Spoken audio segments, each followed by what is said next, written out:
When I tied the knot with Ethan, I never breathed a word about the 3 multi-million-dollar properties my grandmother Margaret left me.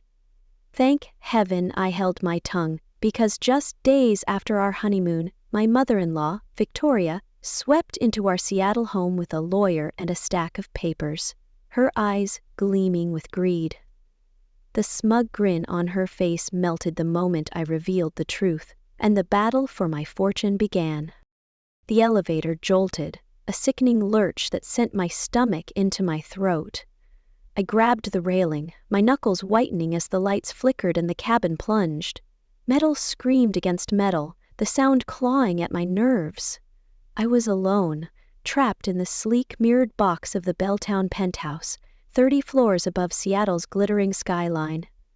My phone was useless, no signal, no way to call for help. The air grew thick, my breaths shallow.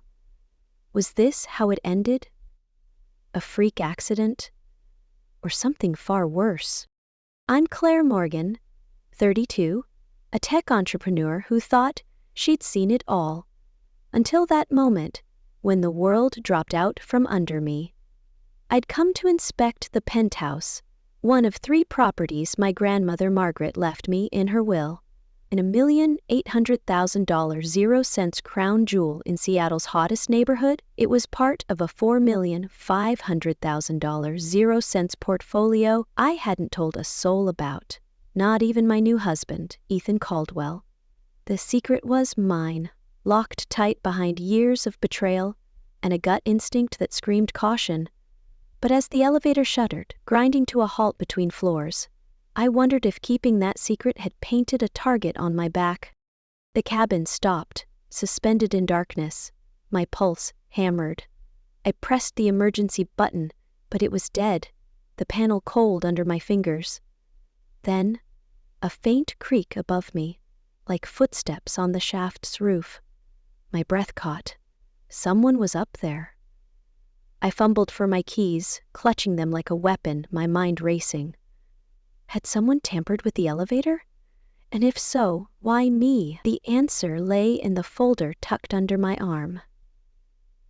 Deeds to 3 properties, a fortune I'd only discovered 2 months ago, and a legacy someone might kill to claim. Let me rewind. 2 months earlier, I sat in a sterile lawyer's office in downtown Seattle, rain streaking the windows, my heart heavy with grief. My grandmother Margaret had passed after a brutal fight with leukemia, and I was still raw, her absence a wound that wouldn't close. She'd been my rock, my confidant, the one who taught me to stand tall in a world that loved to knock you down. Susan Harper, her attorney, slid a manila folder across the desk, her eyes kind but serious. "Claire, Margaret left you everything," she said. I expected sentimental keepsakes, her sapphire ring, maybe her collection of vintage jazz records. Instead, I opened the folder to find deeds. A penthouse in Belltown, a waterfront loft on Puget Sound worth $2 million, 0 cents, and a Capitol Hill studio valued at $700,000, 0 cents. All paid in full, all mine. I stared at Susan, my voice barely a whisper. "This can't be right." She smiled, a knowing glint in her eye. "Your grandmother was a brilliant woman.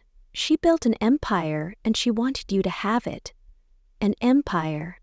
The word felt foreign, too big for the woman who'd baked me snickerdoodles and read me Nancy Drew under a quilt. Margaret, born in 1940, had been a bank teller when her husband died in 1968, leaving her with a modest insurance payout and a toddler. My mom. Everyone expected her to remarry, to lean on a man. Instead, she leaned into Seattle's tech boom, buying undervalued properties in the 1980s and riding the wave of Microsoft and Amazon. She'd played the stock market like a chess grandmaster, amassing a fortune she kept hidden, even from family. "Never put your financial security in someone else's hands," she'd told me during those late-night talks in her hospice room, her voice frail but fierce. "Not even someone you love." I'd nodded. thinking she meant my modest savings, not a multi-million-dollar portfolio. Now, clutching those deeds, I felt the weight of her trust and the danger it brought. The properties generated $12,000, 0 cents a month in rental income, enough to fuel my AI startup, Neural Path, without touching my personal funds. But I told no one, not even Ethan, my husband of 3 weeks. I'd learned the hard way that money changes people. 5 years ago, my business partner Derek forged my signature to drain $50,000, 0 cents, from our startup's account. He called it borrowing, claimed we were in it together. The betrayal gutted me, cost me my first company, and left me wary of trust. When I met Ethan 6 months after Margaret's death, I was still rebuilding my confidence, my career, my heart. He was a venture capitalist, heir to Caldwell Ventures, a $200 million 0 cents empire run by his mother, Victoria, a real estate tycoon with a smile like a steel trap. Ethan was different, charming, ambitious, with eyes that saw through my walls. We bonded over craft coffee and late-night coding sessions, his laughter easing the ache of Margaret's loss. But I only told him about the Capitol Hill studio, letting him think it was my sole inheritance. The rest stayed locked in a safe, a secret I wasn't ready to share. Our romance moved fast, a whirlwind of rooftop dinners and weekend hikes in the Cascades. 8 months in, he proposed at Pike Place Market, the crowd cheering as he slid a diamond ring onto my finger, a Caldwell family heirloom reset in rose gold. I said yes, my heart soaring, but Margaret's voice echoed, "Never surrender control." I loved Ethan, but his family's wealth cast a long shadow. Victoria, with her manicured nails and calculating gaze, had a reputation for bending people to her will. At a dinner in their Mercer Island mansion, she'd grilled me about my finances, her tone dripping with condescension. "A tech startup, how? Quaint," she'd said, sipping her Pinot Noir. "And you live in your grandmother's little studio?" I nodded, vague, my skin prickling under her scrutiny. She was fishing, and I wasn't about to take the bait. Back in the elevator, the creak above me stopped. Silence pressed in, heavy and ominous. I slid to the floor, my back against the wall, the folder clutched to my chest. The penthouse was empty, its tenant on a year-long lease in London. I'd come to check a reported leak, a routine task that now felt like a trap. My mind flashed to the anonymous note I'd found in my mailbox 2 days ago, slipped between bills. They know about the property. No signature, just those 5 words in sharp black ink. I'd dismissed it as a prank, but now, stranded in a plummeting elevator, I wasn't so sure. Who were they? And what did they want? The elevator groaned, a low mechanical whine. I stood, my legs shaky, and pounded on the doors. "Hello? Anyone there?" My voice echoed, unanswered. Then a sharp jolt. The cabin lurched upward, the lights flaring back on. I stumbled, catching myself as the doors slid open on the penthouse floor. The hallway was empty, the marble floor gleaming under recessed lights. I stepped out, my heart still racing, and glanced back at the elevator. The control panel was intact, no sign of tampering, but I wasn't fooled. Someone had been here, and they'd wanted me scared, or worse. I hurried to the penthouse, my hands trembling as I unlocked the door. The view was breathtaking. Seattle's skyline framed by floor-to-ceiling windows, the Space Needle piercing the dusk. But I wasn't here for the view. I checked the apartment room by room, finding no leak, no sign of disturbance. The folder felt heavier now, its contents a ticking bomb. I sank onto the leather sofa, my mind spinning. Margaret had warned me to protect what was mine, but from whom? Ethan? Victoria? Or someone else, lurking in the shadows of my new fortune? Ethan and I had married 3 weeks ago, a lavish affair at Chihuly Garden and Glass, Victoria's choice. I'd wanted something simple, a ceremony at Golden Gardens Park with a Puget Sound as our backdrop. But Victoria scoffed, her voice like silk over steel. "The Caldwells have standards, Claire. We'll cover the costs, of course." I'd bristled at the implication that I couldn't afford it, that I needed her charity. Ethan, caught between us, had squeezed my hand under the table. "Let's make it work," he'd whispered.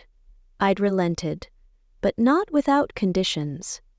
We'd chosen a smaller reception venue, a historic ballroom in Pioneer Square, claiming it held sentimental value. Victoria's smile had tightened, but she'd agreed, her eyes never leaving mine. We'd kept our finances separate, a decision Ethan accepted without question. "Mom and Dad do the same," he'd said, shrugging. "Victoria has her trust fund, Dad has the business, it works." I nodded, relieved, but wondered how much separate really meant in a family like the Caldwells. Victoria's prenup with Robert, Ethan's father, was legendary, a fortress of legal clauses that kept her wealth untouchable. I admired the strategy, even as it chilled me. If Victoria played that hard with her husband, what would she do to her son's new wife? Our honeymoon in Maui was a dream, sun-soaked days, moonlit walks on the beach. But even there, tension crept in. Over cocktails at a cliffside bar, Ethan mentioned a new venture, a biotech startup he wanted to fund. "We could leverage family assets," he'd said casually, his eyes on the horizon. "Pool our resources, make it big." I froze, my margarita sweating in my hand.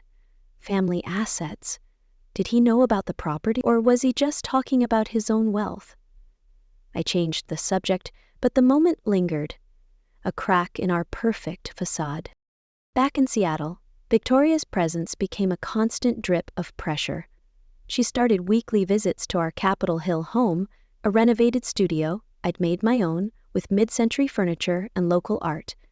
She'd arrive with gifts, a set of Italian wine glasses, a cashmere throw, each accompanied by a barb. "Your decor is so eclectic," she'd say, her nose wrinkling at my thrift store finds.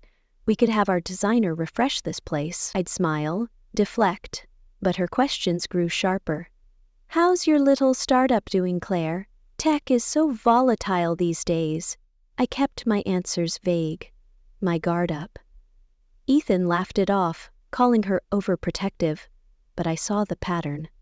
Victoria was circling, sniffing for weakness. Then came the board meeting that nearly broke me. I was pitching Neuropath's latest AI model to our investors, a room full of tech titans in tailored suits. Mid-slide, the door swung open, and Victoria strode in, her heels clicking like a metronome. "I hope I'm not interrupting," she said, her smile all teeth. "I'm here to offer Caldwell Ventures strategic support." The room buzzed, investors leaning forward. She slid a proposal onto the table, a 30% stake in my company, for her expertise. My CEO, Priya, shot me a look, panic in her eyes. I stood, my voice steady despite the fury bubbling inside. "We're flattered, Victoria, but Neural Path isn't seeking new partners at this time." Her eyes narrowed, but she nodded, retreating with a promise to stay in touch. The investors applauded my poise, but I felt like I'd dodged a bullet. Barely. That night, I found the note. I was sorting mail in our kitchen, the smell of Ethan's stir-fry filling the air, when I saw it. A plain envelope, no postmark, my name scrawled in block letters. Inside, the message was stark. "They know about the properties." I stuffed it in my pocket before Ethan could see, my mind racing. Who was they? Victoria? Someone at her firm? Or a stranger? Watching from the shadows. I barely slept. Margaret's voice looping in my head. "Protect what's yours." The next morning, I drove to the waterfront loft to clear my head. The property was a masterpiece. Exposed brick, panoramic views of the Sound, leased to a tech exec who paid $6,000, 0 cents, a month. I walked the grounds, checking for anything out of place, when I noticed my car felt off, the steering sluggish. I pulled over on a quiet stretch of Alaskan way, rain pelting the windshield, and called my mechanic. His verdict was chilling. "Your brake lines were cut, Claire. Not an accident. Someone did this." I sat there, the phone trembling in my hand, the city blurring beyond the glass. First the elevator, now this. Someone wasn't just watching, they wanted me dead. I didn't tell Ethan. Not yet. I needed proof, a plan. Instead, I called Susan Harper, scheduling an urgent meeting. Her office was a fortress of mahogany and leather, a stark contrast to the chaos of my life. "I want the trust ironclad," I told her, sliding the folder across her desk. "No one, not Ethan, not his family, can touch these properties." Susan nodded, her pen moving swiftly. "Margaret set it up well, but we'll add layers. Biometric authentication, secondary trustees. No one's getting through." I exhaled, a sliver of relief in the storm. But as I left her office, my phone buzzed with a text from an unknown number. "You can't hide forever." The gala was the breaking point. Ethan's family hosted an annual fundraiser at the Fairmont Olympic, a glittering affair for Seattle's elite. I wore an emerald gown, my armor against Victoria's scrutiny, but I felt exposed, the note and break incident gnawing at me. Ethan was in his element, charming donors, his hand warm on my back. I played my part, smiling through small talk, until I slipped up. A tech mogul asked about my startup's growth, and I mentioned my property manager handling tenant issues. Victoria, standing nearby, pounced. "Property manager?" she said, her voice honeyed poison. "I thought you only had that little studio." The room seemed to tilt, eyes turning to me. I laughed, deflecting, just a figure of speech. But her gaze was a blade, cutting through my lie. Later, in the hotel's powder room, I overheard her on her phone, her voice low and urgent. "Dig into Margaret Morgan's estate. Everything, property records, trusts, bank accounts. There's more than she's letting on." My blood ran cold. Victoria wasn't just curious, she was hunting. I slipped out, my heels silent on the carpet, and rejoined Ethan, my smile a mask. But inside I was unraveling. The note, the elevator, the brakes, and now this? My secret was a magnet for danger, and I was running out of time to keep it. The next day, while Ethan was at a conference in San Francisco, Victoria made her move. I was working from home, my laptop open to NeuralPath's latest data, when the doorbell rang. I opened it to find Victoria, flanked by a man in a pinstripe suit, a leather briefcase in his hand. "Claire, darling," she said, her smile a predator's. "This is Mr. Langley, our family attorney. We need to talk." Before I could protest, she swept inside, her perfume cloying, and settled on my sofa like she owned it. Langley opened his briefcase, producing a stack of documents. "These are for the Caldwell Family Trust," Victoria explained, her voice smooth as glass. "A simple transfer of your assets for tax optimization. It's what families do." I scanned the papers, my heart pounding. The language was dense, but the intent was clear. Signing would hand my properties to Victoria and Robert, with me as a beneficiary under their control. "You investigated me," I said, my voice steady despite the rage. Victoria waved a hand. "Due diligence, Claire. We've learned you inherited quite the portfolio. 3 properties, not just this quaint studio." Her sneer at quaint was a slap, but I held her gaze. "My grandmother's affairs are private. So is my inheritance." She leaned forward, her eyes glittering. "Nothing's private when it comes to family, dear. Sign, and we'll protect your assets. Refuse, and, well, the Caldwells don't take kindly to secrets." I stood, crossing my arms. "I'm not signing anything." Langley shifted, uncomfortable, but Victoria's smile didn't waver. Think it over, Claire. Ethan's future, your future, depends on family unity. The threat hung in the air, sharp and cold. As they left, my phone rang. Ethan checking in. I put him on speaker, my voice calm but firm. Your mother's here, Ethan, with a lawyer. She wants me to sign over my inheritance to your family trust. Silence, then his voice, strained. What inheritance? Victoria jumped in, seamless. Ethan, darling, Claire's been hiding quite the fortune. 3 properties, millions in value. We're just ensuring they're protected. 3 properties? Ethan's confusion was raw, cutting me deeper than I expected. Claire, what's she talking about? I took a breath, the truth spilling out. My grandmother left me 3 properties, a penthouse, a loft, a studio. I kept them in a trust, separate, because they're mine. The line crackled with his shock. And you didn't tell me? Victoria's smile widened, sensing blood. I ignored her, focusing on Ethan. We'll talk when you're home. But your mother brought a lawyer to our house, Ethan. Did you know? Another pause, longer this time. Mom? What the hell are you doing? Victoria's composure slipped, just a fraction. Protecting the family, as always. Claire's secrecy is a risk. I'm coming home, Ethan said, and hung up. Victoria gathered her purse, her voice icy. You've made this difficult, Claire. The Caldwells don't tolerate disloyalty. She swept out, Langley trailing, and I locked the door behind them, my hands shaking. I called Susan Harper, detailing the encounter. Document everything, she said.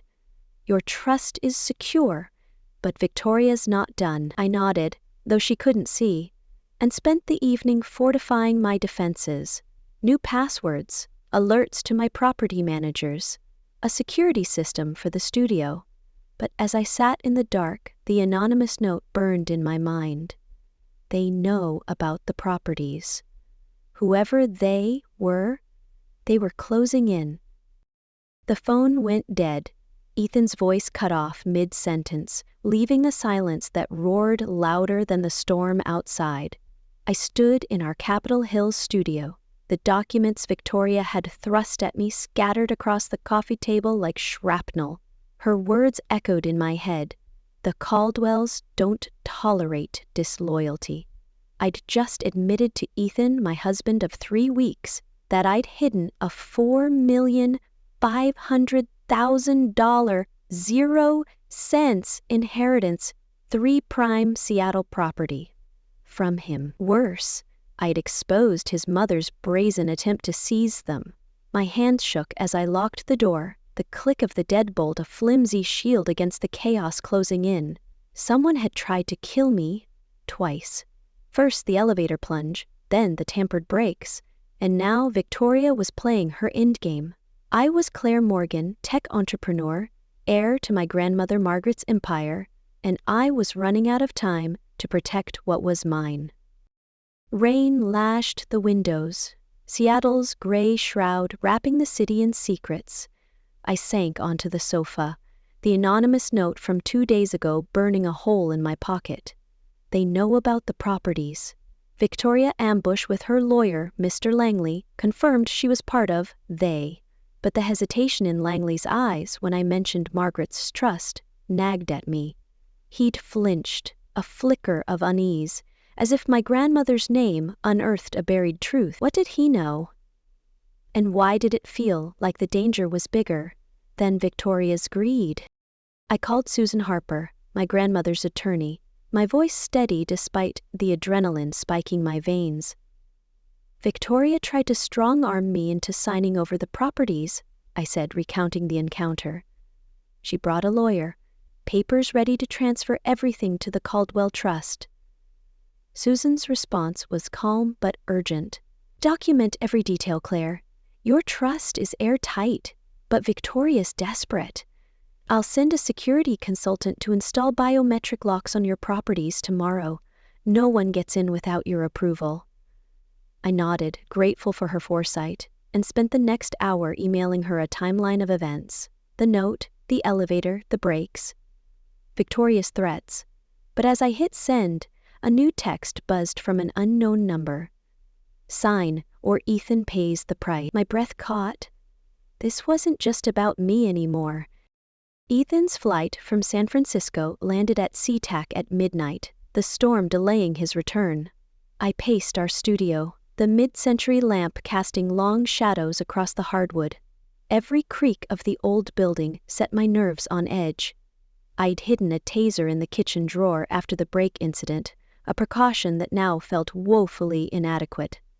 When Ethan's key turned in the lock, I froze, my hand hovering over the drawer. He stepped inside, rain-soaked and haggard, his normally sharp features softened by exhaustion and hurt. "Claire," he said, his voice raw, "why didn't you tell me?" The question hung between us, heavy as the deeds locked in my safe. I wanted to run to him, to bury myself in his arms, but the text, "Ethan pays the price," kept me rooted. "I'm sorry," I said, my throat tight. "I should have told you about the properties. The penthouse in Belltown, the waterfront loft, the studio. They're worth $4,500,000, 0 cents. Margaret left them to me in a trust to keep me independent." His eyes searched mine, a storm of betrayal and confusion. "Independent from what? Me?" I shook my head, stepping closer. "Not you. Your family. Victoria's been digging into my finances since we met. I saw how she controls everyone. Your dad, your sister. I was scared." He ran a hand through his wet hair, pacing to the window. "And you think I'm like them? That I'd try to take what's yours?" His voice cracked, and my heart twisted. "No," I said, softer now. "But money changes people, Ethan. My last partner stole $50,000, 0 cents from me. I couldn't risk it, not until I was sure." He turned, his jaw tight. "Sure of what? That I'm not some gold digger? Or that my mom wouldn't bully you into submission?" The mention of Victoria ignited my anger. "She showed up here, Ethan, while you were gone, with a lawyer and a stack of papers to steal my inheritance. She threatened our future if I didn't sign. Did you know?" His face paled, and he sank into a chair, the fight draining out of him. "No," he said quietly. "I didn't know, but I'm not surprised. She did the same to my cousin Laura.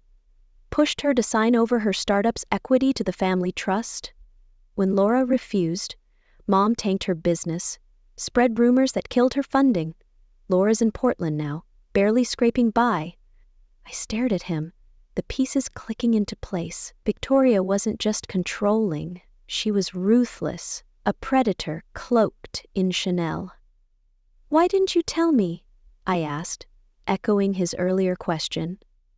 He looked away, shame flickering in his eyes. "Because I thought I could protect you from her. I was wrong." Our argument stretched into the early hours, a raw, jagged dance of hurt and truth. I admitted my fear, rooted in Margaret's warnings and my own scars. He confessed his blind spot, raised in a family where Victoria's manipulation was as normal as Sunday brunch. But the text message loomed, a shadow neither of us could ignore. I showed it to him, the words glowing on my screen. His face hardened. "This stops now," he said, grabbing his phone to call Victoria. I stopped him, my hand on his wrist. "Not yet. We need a plan. She's not working alone." He nodded, reluctant but resolute, and for the first time, I felt we were a team, not just a couple. The next morning, I woke to a crash. Glass shattered somewhere in the studio, the sound slicing through the quiet. Ethan was already up, his silhouette tense in the doorway. "Stay here," he whispered, grabbing a fireplace poker. My heart pounded as I reached for the taser, ignoring his order. I crept behind him, the hardwood cold under my bare feet. The living room was a wreck, books strewn, cushions slashed, and the safe where I kept the deeds pried open but empty. I'd moved the deeds to Susan's office after the brake incident. a paranoid move that now felt like salvation. A masked figure stood by the broken window, a crowbar in hand, their breath visible in the chilly air. "Where are the deeds?" they growled, voice muffled but menacing. Ethan lunged, swinging the poker, but the intruder was faster, dodging and slamming Ethan against the wall. "I didn't think." I fired the taser, the prongs hitting the intruder's back. They convulsed, dropping the crowbar, and bolted out the window, scaling the fire escape into the dawn.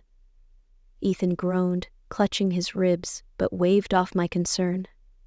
"I'm fine," he said, though his wince told another story. We called the police, who arrived with flashing lights and skeptical questions. "You didn't see their face?" the officer asked, eyeing the trashed room. I shook my head, frustration boiling.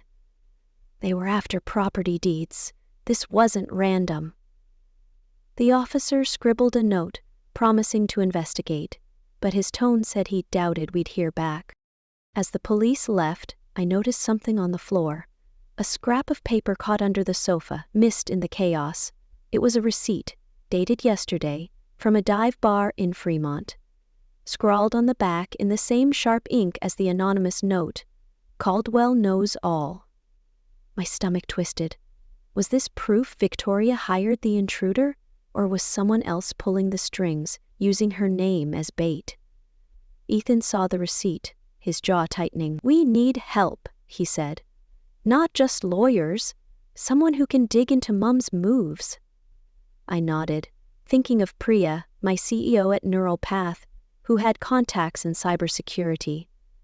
"And we need to talk," I added. "Really talk." That afternoon, we met with a couples therapist, Dr. Lena Carter, in her cozy Queen Anne office. I was skeptical. Therapy felt like a luxury when my life was a minefield. But Ethan insisted. Dr. Carter was sharp, her questions cutting through our defenses like a scalpel. "Claire, why hide the properties?" she asked, her gaze steady. I swallowed, the truth spilling out. "Because I've been burned before, and because Victoria's control scares me. She's not just Ethan's mom. She's a machine, grinding down anyone who defies her." Ethan flinched, but didn't interrupt. "And Ethan," Dr. Carter turned to him, "how does Claire's secrecy make you feel?" He took a breath, his voice low. "Betrayed. But I get it now. Mom's always used money to control us. Dad, my sister Olivia, me. I didn't see how it shaped me until Claire stood up to her." The session was a revelation, peeling back layers of Victoria's influence. Ethan shared stories I'd never heard, how Victoria had bribed his high school girlfriend to break up with him, how she'd frozen his trust fund when he considered a career outside Caldwell Ventures. "She's not just protective," he said, his voice breaking. "She's obsessed with legacy, at any cost." Dr. Carter nodded, her pen pausing. "That's generational, Ethan. Control like that comes from fear, passed down like an heirloom. You both have a chance to break it." Her words hit hard, a spark of hope in the darkness. We left with a plan, to confront Victoria together, but only after we'd fortified our defenses. The next day, disaster struck. I was at Neuropath's office in South Lake Union, prepping for a pitch, when Priya burst in, her face ashen. "Claire, check TechCrunch." I opened my laptop and there it was. Neuropath faces financial mismanagement allegations, stock plummets. The article, sourced from an anonymous insider, claimed I'd funneled company funds into personal accounts. My blood ran cold. The stock ticker showed a 40% drop. Investors flooding my inbox with demands for answers. Priya grabbed my arm. "This is sabotage. Someone's shorting our stock." I knew who. Victoria. She'd leaked the rumor. A calculated strike to force my hand. I called an emergency board meeting, my voice steady as I faced our investors via Zoom. These allegations are false, I said, sharing audited financials Priya had scrambled to compile. Neural Path is solvent, and I've never touched a cent of company funds. I didn't mention Victoria, not yet, but I hinted at external pressures and promised a full investigation. The board gave me 48 hours to stabilize the stock, a deadline that felt like a guillotine. I worked through the night, rallying investors, countering the rumor with press releases, and leaning on Priya's cybersecurity contact, Jake, to trace the leak. By dawn, Jake had a lead. The anonymous insider email traced to a server linked to Caldwell Ventures. Proof, but not enough to take Victoria down. As I left the office, bleary-eyed, my phone buzzed with another text. "Give up the penthouse, or next time you won't walk away." I froze, the parking garage's dim lights casting eerie shadows. Footsteps echoed behind me, heavy and deliberate. I spun, clutching my keys, and saw a figure, a man, broad-shouldered, his face half hidden by a hood. "Sign over the penthouse," he growled, stepping closer, a glint of metal in his hand. My heart slammed against my ribs. I backed toward my car, calculating. 10 steps, maybe 12. "I don't have the deeds," I said, my voice louder than I felt. He lunged, but a security guard's flashlight cut through the dark, his voice booming. "Hey, what's going on?" The thug bolted, vanishing into the stairwell. I collapsed against my car, the guard radioing for backup, but the threat lingered like smoke. I drove home, shaken, and found Ethan packing a bag. "I'm done with her games," he said, his eyes blazing. "I'm going to Mom's, confronting her now." I grabbed his arm, the taser incident and garage ambush flashing in my mind. "Not alone," I said. "She's dangerous, Ethan. Someone broke in here, tried to kill me in that garage. This isn't just about money anymore." He stared at me, the weight of my words sinking in. "Then we go together," he said. "But first, show me everything." I hesitated. Margaret's mantra, never surrender control, clashing with the trust I wanted to build. I opened my laptop, pulling up the trust documents, rental income statements, and property details. "This is what Margaret left me," I said. "The penthouse, the loft, the studio.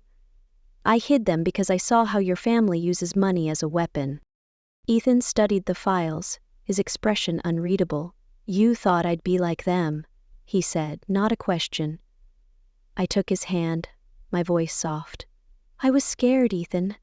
Not of you, but of losing myself. My last partner betrayed me, and your mom, she's relentless." He nodded, squeezing my hand. "I'm not her, and I'm not Dad, letting her run my life. We're partners, Claire, or this doesn't work." His words were a lifeline, pulling me from the edge. We spent hours talking, rebuilding what Victoria had tried to shatter, and by morning we had a plan. Confront her, expose her, and protect our future. The confrontation was set for the Caldwell Mansion on Mercer Island, a sprawling estate that screamed old money. We arrived at dusk, the sky bruised with clouds, the air thick with tension. Victoria greeted us at the door, her smile a perfect mask. "Ethan, Claire, what a surprise," she said, air-kissing us both. "Come in, let's talk." Her calm unnerved me, but Ethan's hand in mine steadied my resolve. We sat in the formal living room, a chandelier glittering above, and Ethan didn't waste time. "Mom, stop the games," he said, his voice steel. "You investigated Claire's inheritance, tried to bully her into signing it over. You sent a lawyer to our home while I was gone. It's over." Victoria's smile didn't falter, but her eyes turned cold. "Ethan, you're overreacting. I was protecting the family. Claire's assets, 3 properties, millions in value, need proper management. Her grandmother's little trust is inadequate." I leaned forward, my anger flaring. "You researched Margaret's estate behind my back. You know exactly what those properties are worth. Why? What's your real motive? Her composure slipped. Just a fraction. And I pressed harder. And why did your lawyer flinch when I mentioned Margaret's trust? What's he hiding? For a moment, silence. Then Victoria laughed, a brittle sound. You're paranoid, Claire. The Caldwell Trust is a standard precaution. As for Langley, he's just thorough. But her deflection was weak, and Ethan saw it. Enough, Mom, he said. You're not protecting anything. You're controlling it. Like you did with Laura, with Dad, with me. Claire's properties stay hers, and if you push this, I'm done with Caldwell Ventures. Victoria's face went white, her mask cracking. You'd throw away your legacy for her? Ethan stood, pulling me up with him. It's not a legacy, it's a cage. And we're done living in it. We turned to leave, but Victoria's voice stopped us, sharp and desperate. Wait. She stood, her hands trembling, and for the first time I saw fear in her eyes. Caldwell Ventures is in trouble, she said, her voice low. A $1,200,000 shortfall. Your father, he made some bad investments, crypto, high-risk bets. We need collateral, Claire. Your properties could save us. I stared at her, the pieces falling into place. The elevator, the brakes, the intruder. All her doing, or her hired muscle to force my hand. You didn't ask for help, I said, my voice cold. You tried to take it. Ethan shook his head, disgust in his eyes. Dad's investments aren't our problem, Mom. Fix it without us. As we drove back to Capitol Hill, the weight of Victoria's confession settled over us. Ethan was quiet, his hands tight on the wheel. She's not done, he said finally. She'll come for you again. I nodded, thinking of the receipt from the intruder's break-in. The cryptic, Caldwell knows all. Then we fight back, I said. Together. That night, I found something else. A ledger tucked in a hidden compartment of Margaret's vault, which Susan had sent over after the will reading. Its pages were filled with transactions, dates, and names, including one that stopped my heart. Caldwell Ventures, 1987, $500,000, 0 cents loan. Margaret had done business with Ethan's family, a secret neither had shared. What did it mean? And why was Robert, Ethan's father, so cagey about that era? The next week was a gauntlet. Victoria's investigator leaked partial property details to a rival developer, sparking a bidding war for the waterfront loft. I spent sleepless nights negotiating, ensuring my ownership stayed secure, while Jake traced the leak back to Victoria's firm. Then, a fire erupted at the loft. Arson, the fire marshal confirmed. Though the sprinklers saved the building, I stood outside, watching firefighters douse the flames, my phone buzzing with another threat. Last chance. Ethan pulled me close, his voice fierce. We're ending this, Claire. No more running. Olivia, Ethan's sister, was Victoria's next move. She showed up at our studio, her designer coat dripping with rain, her eyes pleading. Ethan, please, she said, ignoring me. Mom's talking about cutting you out of the will. The company, everything. Just meet her halfway. Ethan's face hardened. Halfway? She's trying to destroy Claire's life. You know what she did to Laura. Olivia flinched, her loyalty wavering. I know, but we're family. If you walk away, I'm alone with her. Her vulnerability hit me, but Ethan stood firm. I'm sorry, Liv, but I'm choosing my family. Claire, me, our future. Olivia left, tears in her eyes, and I wondered if we'd just lost an ally or dodged a spy. The turning point came at a family dinner Victoria hosted. A last-ditch effort to sway us. Robert was there, his face gaunt, a shadow of the hedge fund titan he'd been. Ethan's sister Olivia and her husband Mark sat stiffly, the air thick with unspoken deals. Victoria was all charm, serving roasted lamb and vintage Bordeaux, but her eyes never left me. "Claire, Ethan," she said, raising her glass, "let's put this behind us. Join the family trust, and we'll rebuild together." I set down my fork, my voice calm but lethal. "Rebuild what, Victoria? Your company's $1,200,000 0 cents whole? Or Robert's crypto debts?" The table froze, Robert choking on his wine. Victoria's smile vanished. "You don't know what you're talking about." Ethan stood, his chair scraping the floor. "We know everything, Mom. The leaks, the threats, the arson. You're desperate because Dad's tanking the business." Robert's head snapped up, his voice hoarse. "It's not what you think. I made mistakes." Victoria's hand slammed the table, silencing him. "Enough," she snapped, but her voice cracked, and I saw it. Fear, raw and unfiltered. She wasn't a mastermind, she was a woman drowning, clutching at my properties like a lifeline. Ethan took my hand, his voice steady. "We'll help, but on our terms. Claire's offering the Belltown penthouse as collateral for a loan, but only if Dad gets help. Real financial rehab, not promises. And you apologize, Mom, publicly, for what you've done."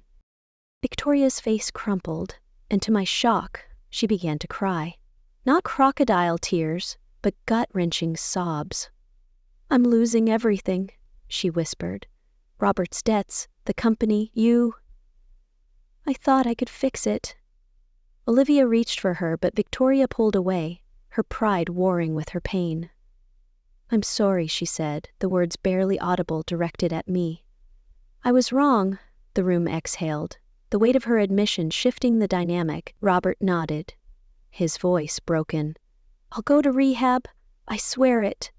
Olivia's eyes met mine, a silent thank you, and I realized we'd just rewritten the Caldwell script. Over the next weeks, the plan took shape. Robert entered a financial recovery program, his crypto losses laid bare in grueling therapy sessions. Ethan left Caldwell Ventures, taking a senior role at a rival firm, his creativity flourishing away from his mother's shadow. Caldwell Ventures hired a professional CEO, a move that stabilized the stock and eased the debt. I used the Belltown penthouse as collateral, with Susan's legal team ensuring my ownership was untouchable. The rental income, $12,000 0 cents a month, flowed into my separate account, but Ethan and I were transparent, sharing our financial goals like true partners. One evening, I found another clue in Margaret's ledger, a sealed lawsuit against Caldwell Ventures, dated 1988, dismissed under mysterious circumstances.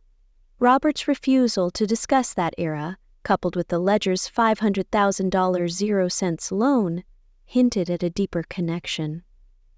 Had Margaret saved the Caldwells once before? The question gnawed at me, a puzzle for another day. Victoria, to her credit, made good on her apology, publishing a statement in the Seattle Times praising Neural-Path's integrity, which restored our stock value. She also gifted us a Whidbey Island cabin, free of the family trust, a gesture I accepted warily but gratefully. The final twist came during a quiet moment at the studio. I was reviewing Neural-Path's latest funding round, a $10 million 0 cents investment that cemented our place in Seattle's tech scene. When I felt a wave of nausea, a pregnancy test confirmed it. I was expecting. I told Ethan that night, his face lighting up with a joy that erased months of tension. "We're building something new," he said, his hand on my stomach. "Not just a family, but a legacy. Ours, not theirs." We established a trust for our child, modeled on Margaret's, to teach independence and financial literacy.